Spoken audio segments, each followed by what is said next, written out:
So let's start. So today's guest has one of the most interesting careers I've come across in this industry, and I've been looking forward to this one. She started as an independent filmmaker. She produced a feature film called Blessed Me Ultima, got a 4-star review from Roger Ebert, sold it to Sony Pictures, had a proper theatrical run, and was selected for fellowships at Sundance and Film Independent. That's a real filmmaker's beginning, not an agency person who occasionally thinks about making films.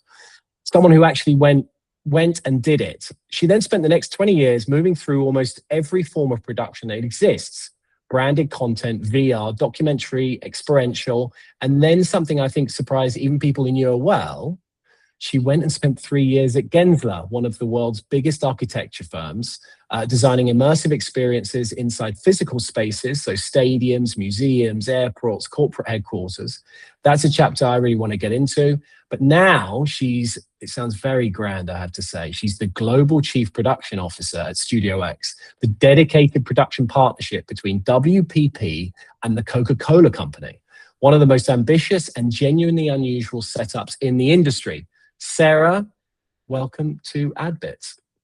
Thank you so much. That was an even nicer intro than I think my mom would give. So I'm grateful. Well, as long as she's going to be happy, that's the main. As long as mom's happy. Thank you. Yes, and I think I would just say it's a bit kind of you to call it grand. I think I am lucky to be doing the work I'm doing, which I'm excited to chat about today, and I could not be doing it without the brilliant partners across WPP Production and WPP proper. Excellent. Well, let's go from the beginning.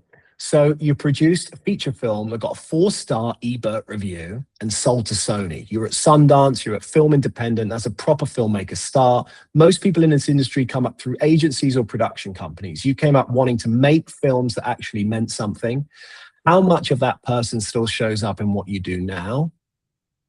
And that's it. Yeah. How much is that? How is it still there? Yeah.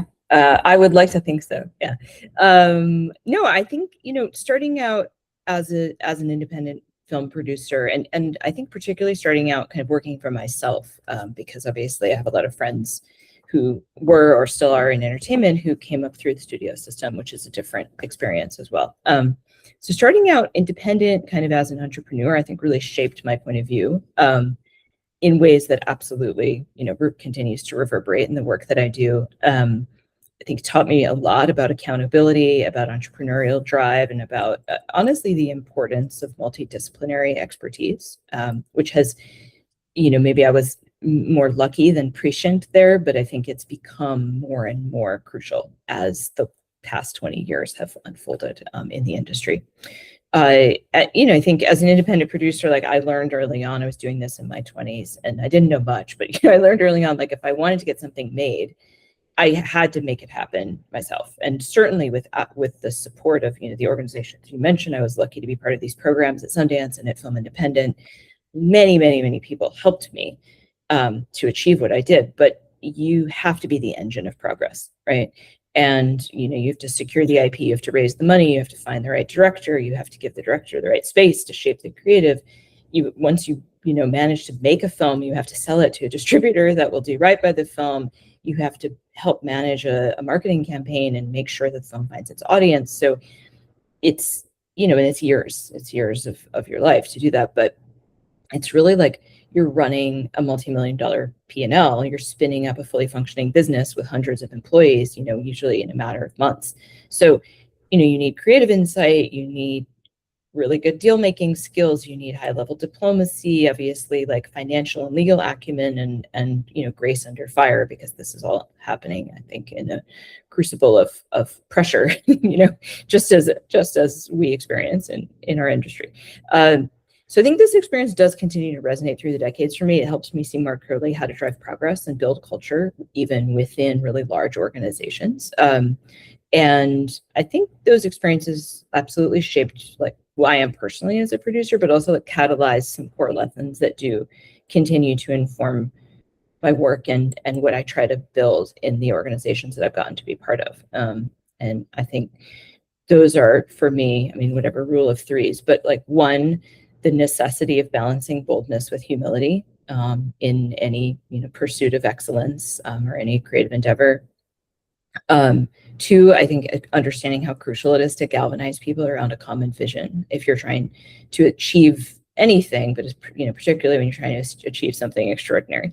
And three, I think, like, as one of my wonderful colleagues is fond of saying, like the song says, if you can make it here, you'll make it anywhere. Like, I think that entrepreneurial spirit and that kind of like nearly irrational tenacity and the steadfast belief, again, sometimes irrational, required to get a movie from idea to global distribution is so intense that I think 20 years, 25 years, whatever later, I still feel like it's the hardest thing I've ever done. And that's actually really helpful when I'm doing other hard things, because I have that sense of like, okay, I know I can reach the top of the mountain, however, daunting it may seem.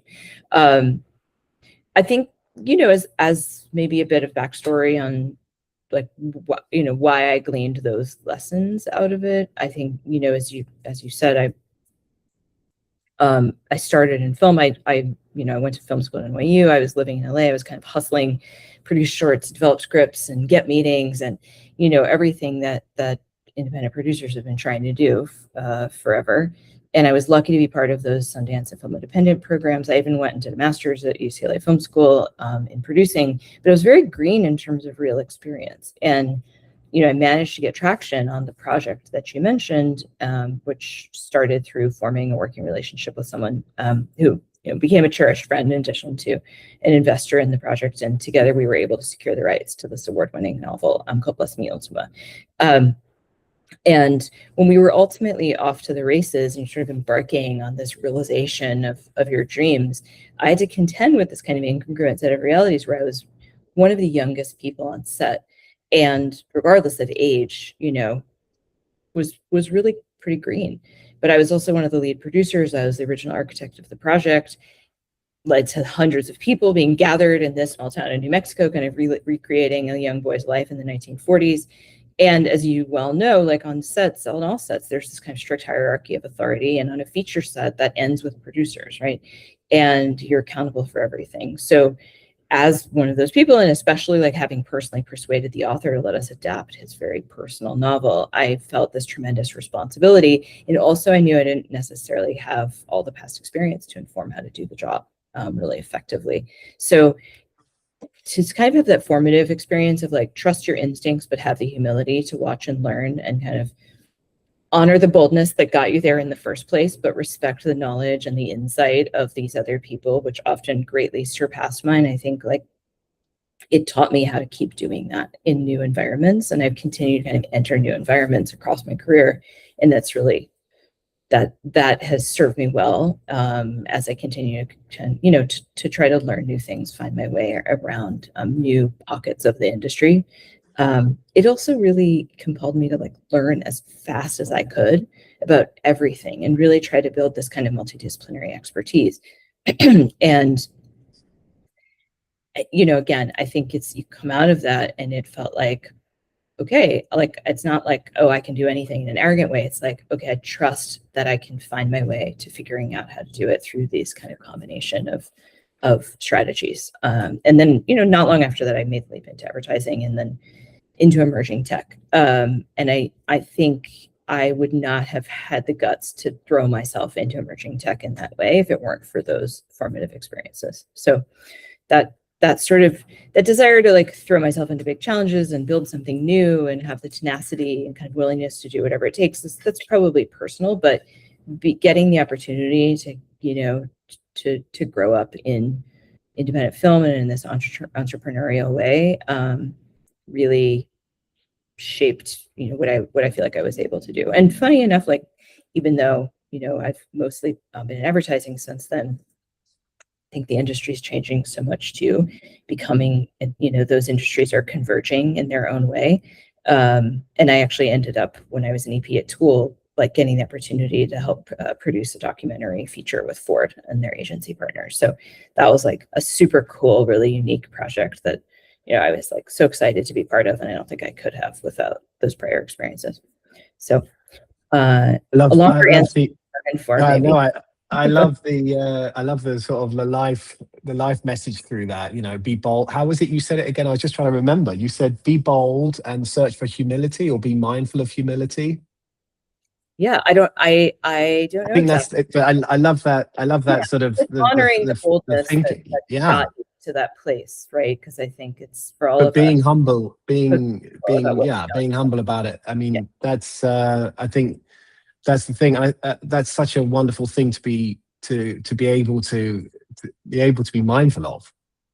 You know, yeah, especially when you've people without outside of the industry. You know, trying to make a movie as we see, or a long form piece of content in that way, where you have to go and, as you mentioned, you know, have to get get permission to get the IP, and then go and make it, and raise a lot of money, because you corral all these people together, and then without, I mean, you know, being a woman on set, there's always, you know, being a female producer, let's say a young female producer can be, I would say, a huge challenge, especially when you're green, and to be able to get through that and the other side and still want to do it, and also have success is phenomenal. So that is all power to you, I say. Okay, so good. So on to the next one now.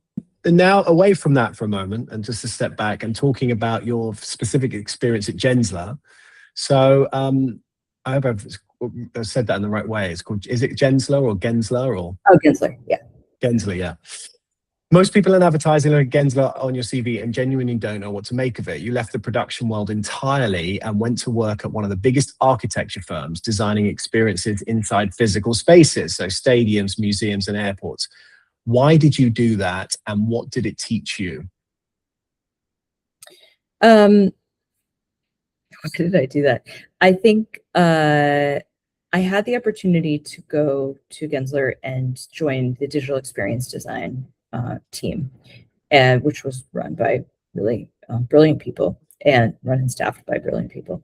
And I was kind of hire number one for a content studio.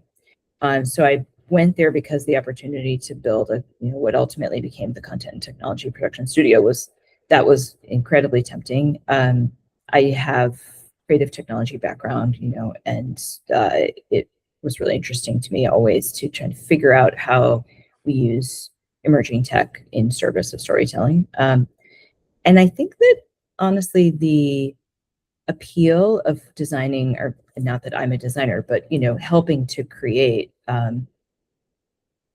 these kind of immersive and interactive experiences that would live indefinitely was really fascinating to me, because obviously the work that we do is often quite ephemeral by design. And so getting to think about brand storytelling in this completely different way, I knew that I would learn a lot. I think ultimately, it also appealed to me again from that kind of entrepreneurial standpoint, because I essentially got to go and launch a new studio, so got to manage P&L and do the strategy, the vision, sales, like team growth, talent development, finance, etc. So that was all super interesting, and I was able to grow with the business while I was there, which was really a wonderful opportunity. But I think and ultimately, oversaw media content and interactive design and tech for a lot of really cool global client experiences. It was sort of analogous to my past, I think, too, is just like working with a diversity of people with specialized skills. So really, again, looking to like, how do you understand those other frameworks? But I think what I ended up getting out of it is maybe a different, it goes beyond what the reason why I went there in the first place. And I think that number one thing that I took away from it is experience design teaches you how to focus on audiences. And again, often I think in the whatever circuitous nature of our career paths, like we don't always realize what the import is of the lessons we're learning and how they're going to come back and sort of reverberate later. But this focus on audience and kind of what we didn't call personalization, but now I would call personalization, turned out to be so important, and I think is such an area of focus today in again how we think about content for global brands, where we have to balance the need for global consistency and kind of, tapping into universal human experience and emotions, but leaving space for the nuance of cultures and languages and fandoms and levels of engagement with the brand and everything else. And then, of course, all of the data that is now available that kind of drives audience insights. So in the context of experience design, I was looking at it, through that lens, but it's turned out to be really informative, I think, for my work today in marketing. I think it also. I was going to say, I remember the whole experiential became a big thing for a bit. I mean, it still is, but it felt like there was a moment. It's like VR. I remember everyone had a VR department, and there was a whole thing that went on. There was just, it never worked with VR. It never has it, for some reason? But yeah, no, I remember all of that. And the experiential, I mean, it is amazing what you can do with experiential now. And that Vegas, what's it called? The sphere. I mean, stuff like I think the technology is almost there now for you to be able to do interesting things where it wasn't necessarily able as it was as before. I mean, there's a couple of little pop-ups in London that are going with these interactive, not interactive really, but visual screens, if you can imagine, like this all-encompassing, and you go in and they're updated regularly. You can, it's not, the expense isn't there, and you can do a lot more, and people seem to be absorbed and struck by it. It seems exciting. We were talking about making production fun again. I think the challenge with a lot of these experiential things, unless they're fun, there was always limitations before, seemingly, with a lot of stuff, whereas that seems to have passed. Well, I think you're calling out something really important, which is like the value of shared experience. And so much of it, like, I worked in VR. VR has incredible potential, and there were actually some of the most amazing storytelling I've seen in years was being done in VR. But I don't think it ultimately had traction because of that barrier to shared experience. And that is such an interesting challenge to me. Again, if you go back to kind of personalization in content, and this is not at all specific to my work, this is just broadly, what I think everyone in marketing is aiming at right now, is how do we balance that kind of need for personalization with the need for shared experience and kind of universality of, human truth and human emotion. And experience design is really good at kind of teaching the path for that. This is a bit of an esoteric note, but I think I've read and heard that this prediction that I totally agree with, which is that as generative AI continues to improve and improve and improve, it will be relatively easy to generate personalized versions of like a piece of IP that you love. Yeah, I've already said to my dad, like, we can be Indiana Jones. You can come home and I'll be like, I'm going to be Indiana Jones this time. No, you are, or or a Star Wars character, or anything you love. I see that that's going to happen very, very soon, surely. Yeah, and that at the same time, there will be some inherent boundary where people won't want 50,000 versions of Game of Thrones, because they want the shared experience of relating to people they care about this content that they care about, or these characters, these stories that they care about. And so there's like sort of this interesting tension between, again, personalization and shared experience that I think is one of the most interesting things that we're contending with in marketing right now. And it's true in entertainment as well. Anyway, but that's, I think, again, just being in a company and doing what I was doing at Gensler, I really, again, sort of saw the value of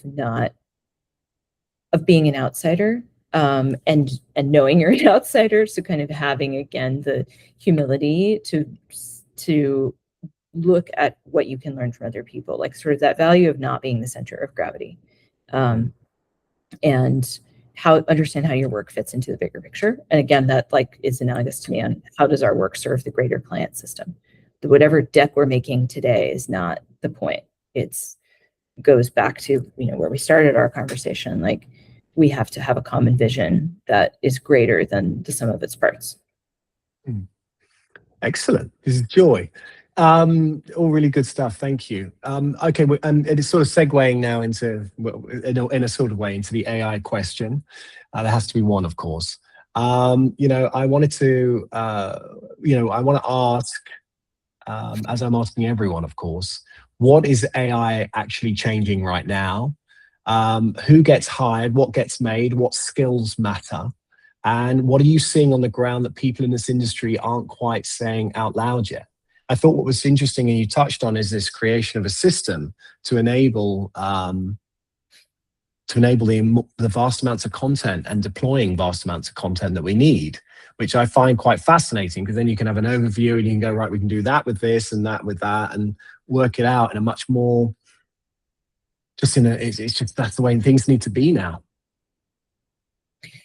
It is, right. And again, I think that a lot of people, including a lot of people I work with, are doing this really brilliantly, but we're all still figuring out, you know, the best approach to some of these things. And I think for any global client running kind of a holistic content system like we're talking about, I believe, you know, that creative excellence is not something you get through like one lightning strike of genius, but kind of the 1,000 seemingly small decisions. And in our business, there's cumulatively probably hundreds of people involved in those decisions. So if, you know, to reach the fullest potential of creative, again, we get to this interesting tension of like, we have to have the equanimity and the patience to let all those decisions be important, and to let the people involved like think critically and reflect, right? That's how creativity is not a task, and it's not, and it doesn't turn on a dime.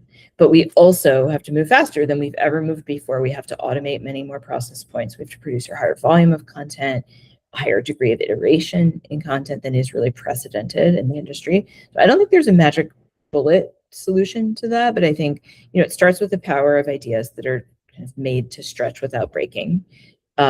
Easier to say than do, but and aligning on frameworks for how we approach iteration.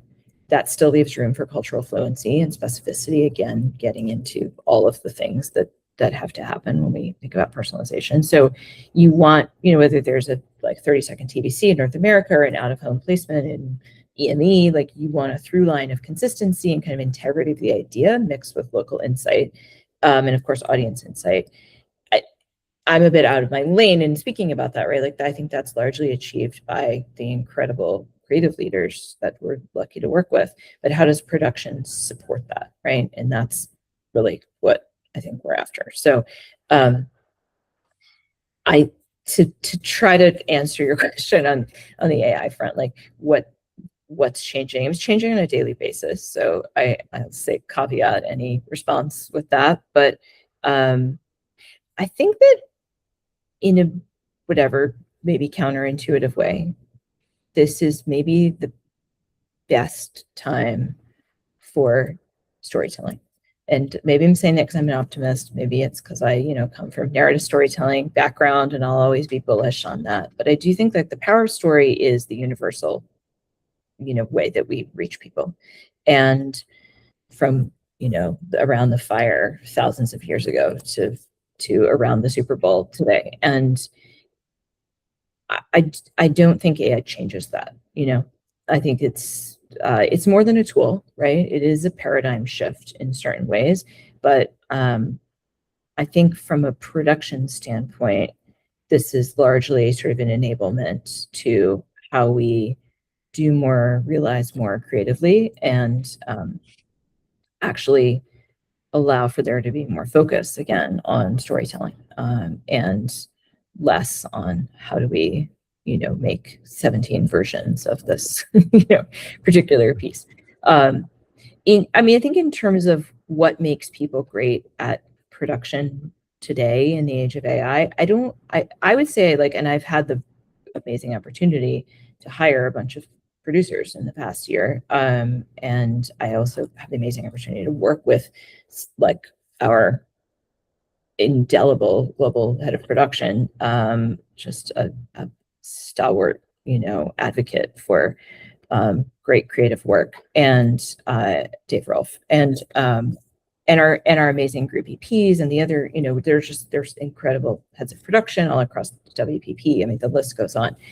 I think for all of these people, like the criteria that I evaluate producers with is the same as it's been, which is like, and I do think this serves the need of ensuring you have people who have excellent AI readiness and capability, which is to find people who are relentlessly curious and can learn and synthesize new information very quickly, and who are interested in transformation. And that's maybe the number one question I ask people in interviews is, like, how do you feel about radical change? Because the industry is changing really constantly, and it's going to continue to change in ways that we probably can't predict. So I don't necessarily want people who have deep expertise in the thing that everyone's doing today. I want people who are adaptable and, can ride the next earthquake that comes. And I think that's like taking a really ego-free approach to learning new things.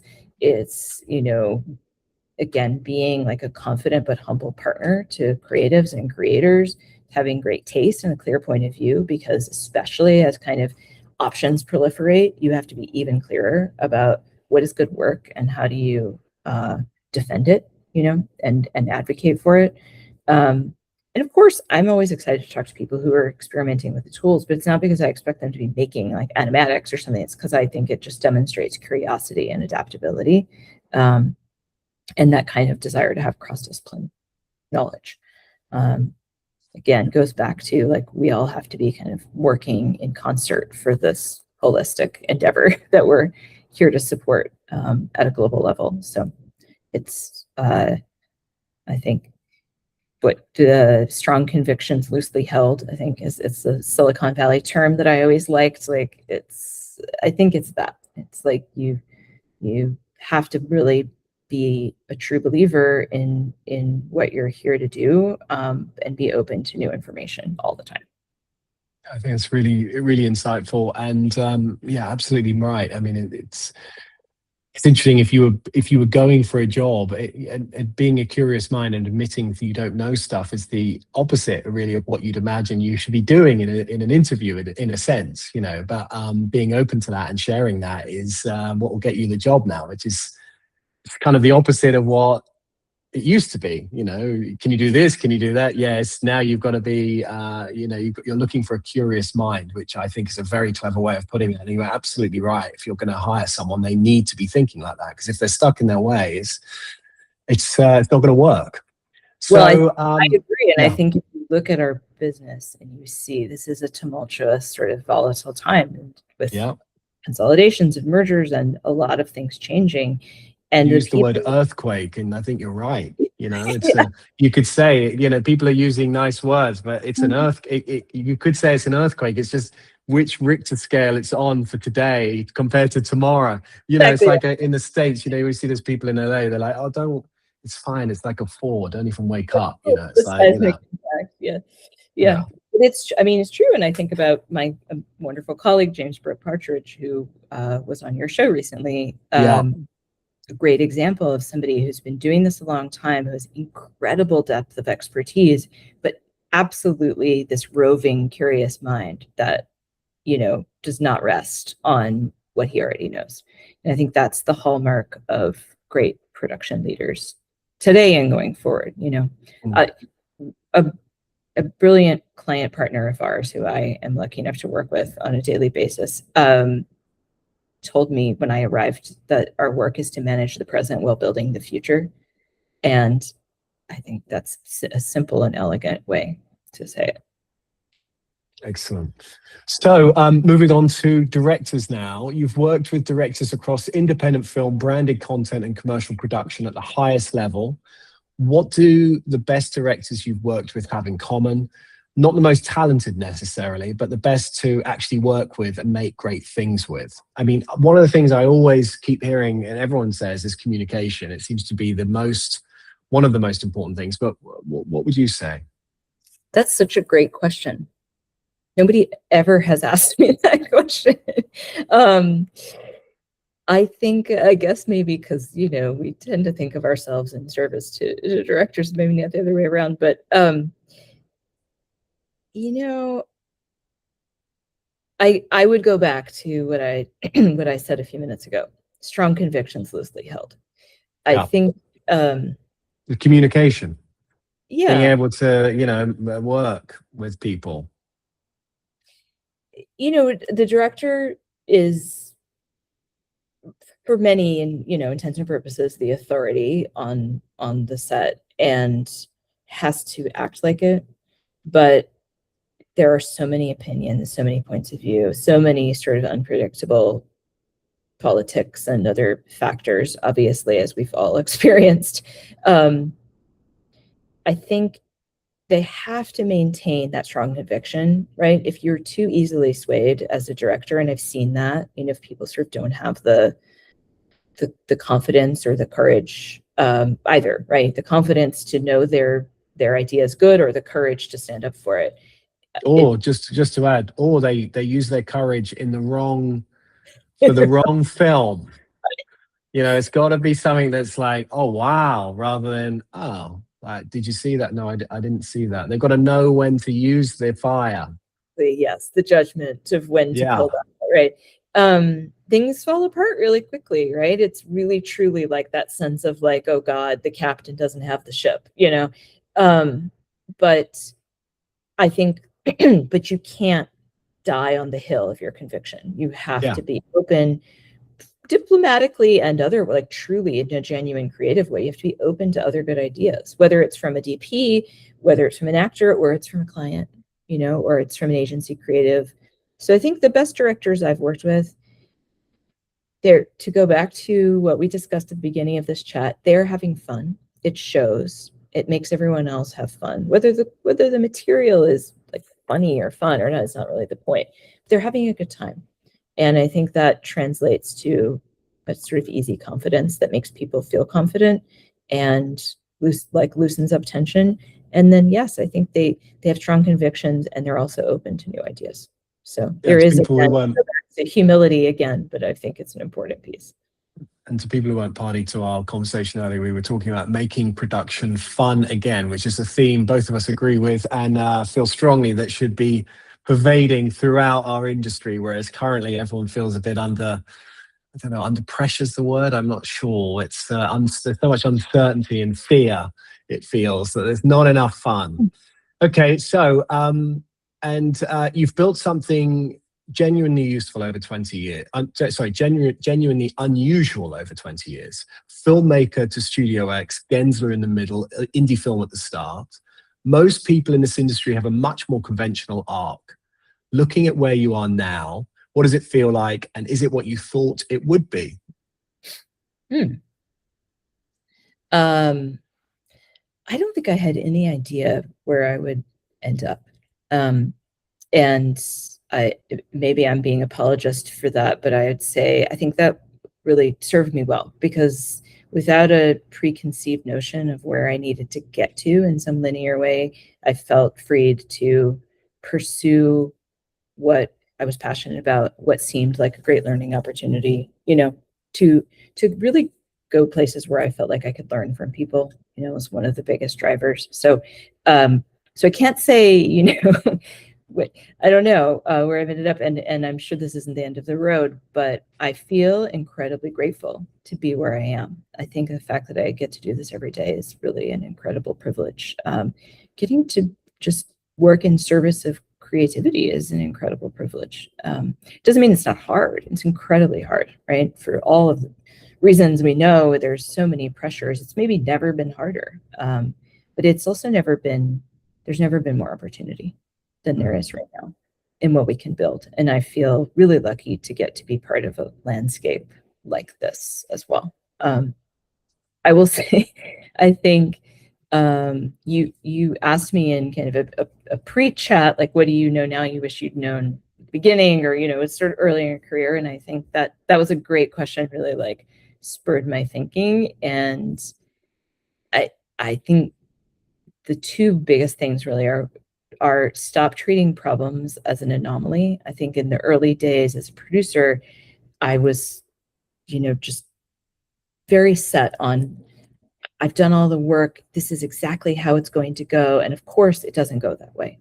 And humans and life and the sort of capriciousness of creativity get in the way. And I felt really disrupted and thrown off by that. And eventually I just had this kind of epiphany sense of like, oh, the problems are the job. And as such, you don't have to think of them as problems. You just think of them as the job, And so we preempt, we solve, often, hopefully, so effectively that whatever it is never materializes or becomes visible to the majority of people involved. But I think it really just changes, and I really try to inculcate this into younger producers, like it changes how you feel about the work, and that lessening of stress and sort of increase of confidence translates to everybody else around you. Whether you're on a set or in an edit or just in an office, I think it really makes a big difference. So I feel like that was sort of a step change in leadership capability, and just being able to kind of graduate from being so married to whatever, my vision of how things were going to go. And the other is the importance of failure. And that's maybe trite, but it's true. And it's, I'm a self-admitted perfectionist. It was really kind of hard to come to, and it continues to be a lifelong effort. But I remember when I was in graduate school and I took a class with Peter Guber, who was like one of the storied, studio heads of the 80s and 90s in the entertainment business. And he just told these stories of abject failure at like massive scale. I mean, multi-million-dollar deals that fell apart, like just he got fired. I mean, from huge jobs. Each one of these failures, I felt like I would hide in my room for a year, And it totally opened my eyes to, but he is incredibly successful at net, and it opened my eyes to, if you want to do big things, like you have to take bigger swings and you have to be willing to accept what comes. There's the Wall Street Journal profile of our wonderful new CEO, Cindy Rose, who talks about this a little bit, kind of how she's embraced, I don't say embraced, but that in her time at Microsoft that she led workshops to kind of destigmatize failure. And I do think it's really important. Again, it's about letting go of your vision for the outcome and actually getting better at what you do as a result. My closing question was going to be, if you could go back to the person who was producing Bless Me Ultima, who was at Sundance right at the beginning of all this, what would you say to her? But I don't know whether you've almost done that whole thing. You always sort of caught me out. You're ahead of the game. I mean, is there anything you would say to her? I mean, apart from just to go on and really about what you've just said, is it to accept failure, be mindful of that, and be the bold and humble? That's such a good question. Wow. Yeah, I don't know if I have anything. It doesn't need to be prophetic, it doesn't need to. Yeah. I think you've said it. If there's nothing, if you don't know what you can say to, because it's quite a bold thing, it's quite a big thing, isn't it? You have said you've covered it already in a way. I think it's like the same thing maybe I would say to any young person starting out in any of these careers, is really just embrace how much you can learn from the people around you and surround yourself with brilliant people. And, if you're lucky enough to be surrounded by brilliant people, do not waste time trying to pretend that you know something that you don't know. Just embrace it and learn, and that includes probably embracing some failures and missteps along the way. But yeah, no, I feel grateful to have gotten to learn some of those lessons, some of them the hard way, I suppose. But I'm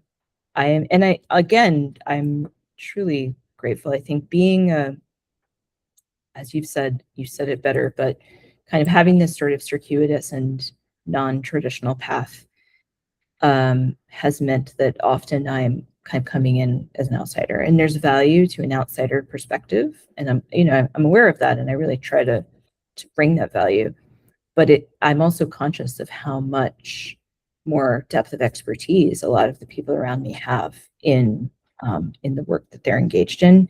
And I really respect and honor and am grateful for the opportunity to be around that. And I think like that's been the single biggest kind of driver of progress for me in my career, is getting to learn from the people around me. So I just feel lucky to be here and learning from people both at WPP and at Coca-Cola. Sarah DiLeo, this has been brilliant. Thank you so much for coming on AdBits.